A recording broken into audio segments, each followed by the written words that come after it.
CEOs and other business leaders are warning that the ongoing tariff war between the U.S. and China could lead to shortages on the shelves in the near future. And to learn more, we welcome Hitendra Chaturvedi. He's from ASU's Department of Supply Chain Management, one of our go-to guys for these kinds of things. Always a pleasure. Good to see you. Thank you for having me. So, the idea of retail shortages due to the tariff war with China, your thoughts?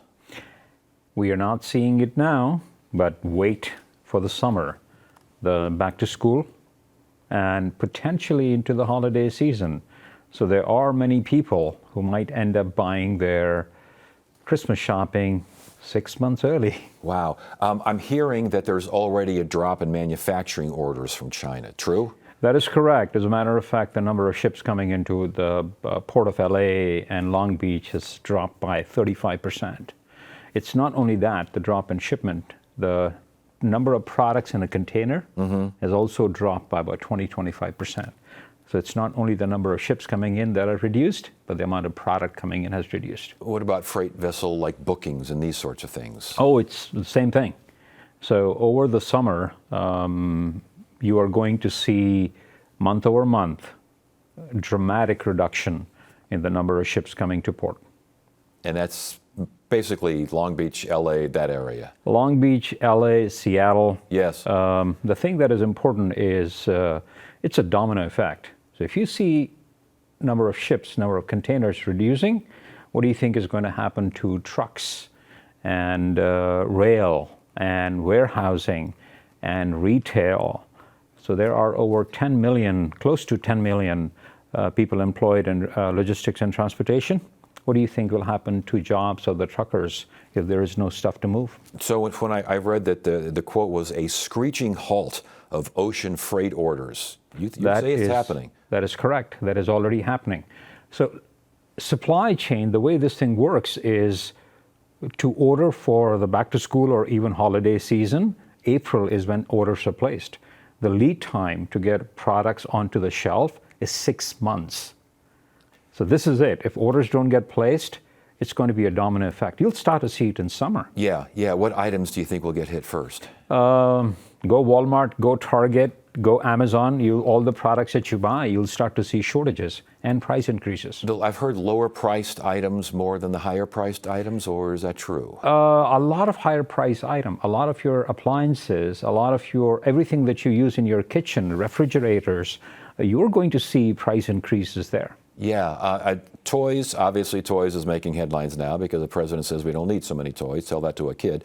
Shoes, low-cost apparel, budget home goods. I'm reading that these things, watch out. Your LEDs, your toys, toys you said, games. Yes. All of those things are going to be more expensive and less available. So for the Walmarts, the IKEAs, the Amazon, the Home Depots, these kinds of places, I mean, are we going to see COVID-level shortages on shelves? I hope not.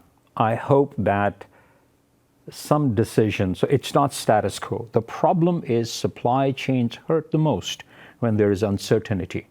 People sit and do nothing. Yeah. They're not doing anything, and that's the problem. Is there front loading of inventory going on right now with companies? There is, as a matter of fact, but ships that are on the ocean, they will not get hit by tariff till they land. At the import point is where tariffs are applied. So ships on the ocean are not safe. Ships on the ocean are not safe. The tariffs are applied unless they're not. The idea of the come and go tariff, what does this mean for supply? I mean, at what point do these companies, these countries, China in particular, just say, we're looking somewhere else? They are already doing it. See, the thing is that thinking of supply chain as a sports car with now on, now off is not the right thing to do. Supply chains are like big, huge aircraft carriers. They need time to turn. And if you keep on twisting the steering wheel, for a lack of a better word, left and right, that ship is not moving. Yeah. It's going to stay the course. It'll not do anything.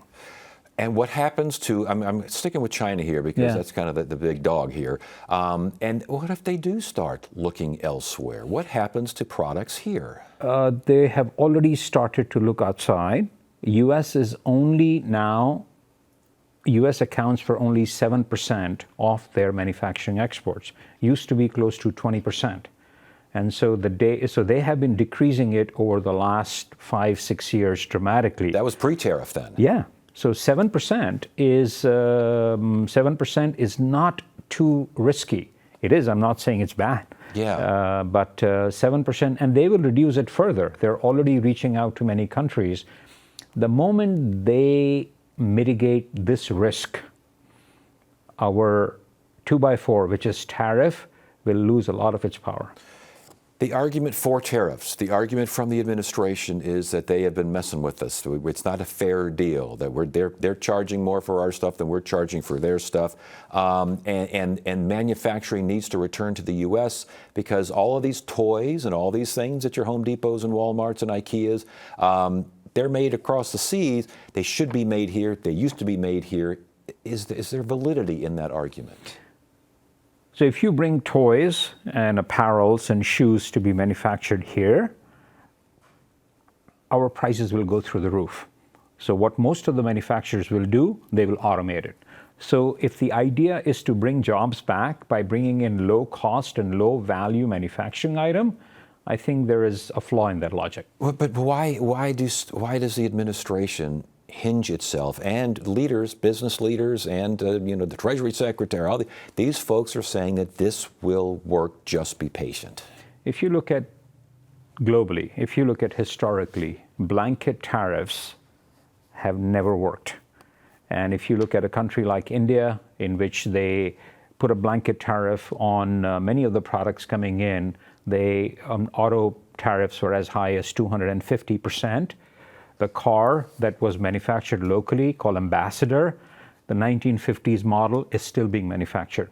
So that was never competitive. Wow. So it has never, if you look at history, lesson from history will prove to you that targeted tariffs work better than a blanket tariff. The last question, what about the threat of tariffs?